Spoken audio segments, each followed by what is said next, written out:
Hello, this is David Smith with Illinois Family Action. Earlier this year, with the urging of Governor J.B. Pritzker, the supermajority of Democrats in the General Assembly passed legislation to pass 3 advisory questions on our ballots for the upcoming election. Every voter in the state of Illinois will have the option of voting either yes or no to these questions. These questions are non-binding, meaning they simply act as an official poll of voters to guide state lawmakers on public opinion regarding questions of policy, but do not directly change law. It is then left up to the Illinois General Assembly to act on the results. Question number 2. Should the Illinois Constitution be amended to create an additional 3% tax on income greater than $1 million for the purpose of dedicating funds raised to property tax relief? So, Illinois Family Institute and Illinois Family Action are urging voters to vote no to all 3 of these questions. For even more information, you can visit illinoisfamily.org/3 ballot questions, and that's the number 3 ballot questions, to access a printable article you can read and share. Again, that's illinoisfamily.org/3 ballot questions. So now we're going to turn to a good friend of ours, Ed Ronkowski, who now is a retired attorney. He served how many years in the state's attorney's office in Cook County? Altogether, I was a prosecutor for 3 decades. For over 30 years. And then he served as a Republican precinct committeeman, chairman, and then chairman of the county for a few years. And we're very grateful for his service. He's also helped with election law in Will County and Cook County probably for years. So we're very grateful for that. Now, as you know, Ed, on the Illinois ballot this year, we have 3 referendum questions.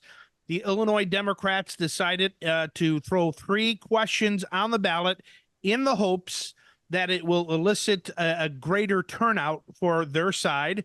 I guess supermajorities in the Illinois House and in the Illinois Senate are not enough. But these are non-binding questions, thankfully. However, they could be used by state lawmakers to initiate new legislation and push it in the new General Assembly starting in 2025. So question 2 has to do with our Illinois Constitution. And who better to ask than an election attorney who knows his stuff about the Illinois Constitution? And question 2 simply asks, should the Illinois Constitution be amended to impose a 3% tax on income over $1 million for funding property reliefs? In other words, let's steal from Peter so we can give some relief to Paul. What's your thoughts? Well, I have to point out that the reason there's 3 on the ballot is that's the maximum that you could have. And the Democrats do that in years when they don't want the Republicans to put true conservative things on the advisory ballot. There you go. So they're handcuffing us right from the get-go by using insider knowledge and getting 3 of their referendums on there as wedge issues. Yep. As to the actual issue, the fact of the matter is the top 10% of the revenue, the taxpayers that pay taxes to the U.S. government in income taxes is a larger share of the tax burden than their counterparts in other countries. Right. In 2018, they showed that 1% of the taxpayers paid a revenue of $616 billion in income taxes, which amounts to 40% of all the income tax raised. Yep. And they paid a larger share of their tax burden than was borne by the 40% of the taxpayer, 90% of the taxpayers in the lower brackets. Wow. Now, what's interesting is there's this economic principle, what's been called the Laffer curve, and I have to spell it so it's not laughter. It's Laffer. And named after really Art Laffer. Yeah, yep. And they call it the Laffer curve, and that's a economic principle that when you increase tax rates to the overall tax burden on the taxpayer beyond a certain percentage, Threshold. Yep. yeah, threshold, then the actual revenue goes down. And if you remember John F. Kennedy, when he was first elected in his first year in office, he passed a really massive tax decrease, tax cut, and the revenue went up. That's right. You know, so one study showed by a professor who academically studied this that he estimates that the top of the Laffer curve should be somewhere between 33 and 35%. When I studied this about a decade ago, when I had more time to look at it, it actually looked like it should be somewhere in the upper 20s, is where the 28% or so, something like that on the Laffer curve. So they end up a lot sometimes getting less revenue on that. Now, Illinois doesn't have a millionaire's tax, but other states have tried it.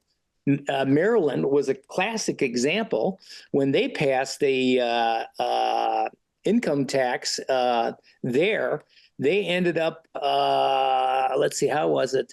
Was that a gradual income tax there? Well, it was a graduated income tax, and they had an income tax on millionaires, especially.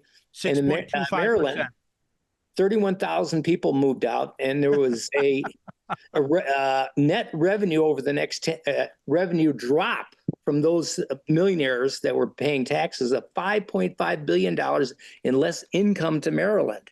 Wow. New York had a income tax on millionaires. Yep. And 1,453 moved out in the first year.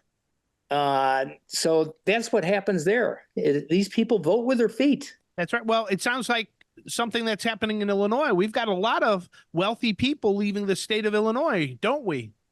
I'm not a millionaire, but I'll tell you what, I moved out of the state on January 4th of this year to move up here, and I saved $13,000 in taxes by the property move. taxes, right? Yes. Property tax. Yeah. So Yes. now you're in Wisconsin, and you're going to help that state turn red, which is awesome. Unfortunately, the Democrats don't seem to realize that this is counterproductive. When Reagan decreased taxes, there was also a influx of revenue into the Treasury, wasn't there? Yes. So, now, just remind me, a couple of years ago, was it 2 or 4 years ago, that Illinois tried to pass a constitutional amendment for a graduated income tax, but it was rejected by the voters. Why are they trying to do this again? They're just trying to create wedge issues. That's why it's an advisory referendum. And they want to try to peel off some of the Republican votes to get them to become more liberal. Sure. By pushing this false issue. Yeah. So the liberal line is, well, millionaires have got to pay their fair share. In my book, it's not fair to tax them at a greater rate than I'm taxed at. What do you think? Well, it's we're already taxed. The richer people are already taxed more than their counterparts in other parts of the world. So, how much more money are you going to get out of them? That's and right. Then the millionaires, they could move, they could avoid the taxes by taking capital gains instead of revenue out of their businesses. They hired tax accountants that figure out ways to structure their 401s and their Roth accounts and their IRAs. They donate to charities. Yes, they do. And they use health savings account. They use all these sort of techniques to avoid the taxes. That's right. So in the end, Ed, what is your recommendation to the voters of Illinois on this question number 2 on our ballots? Yay or nay? Oh, that's got to be a definite no. It's a big no. Illinois Family Action agrees with you. And Ed, we appreciate you taking the time to be with us today. God bless you. Thank you for having me.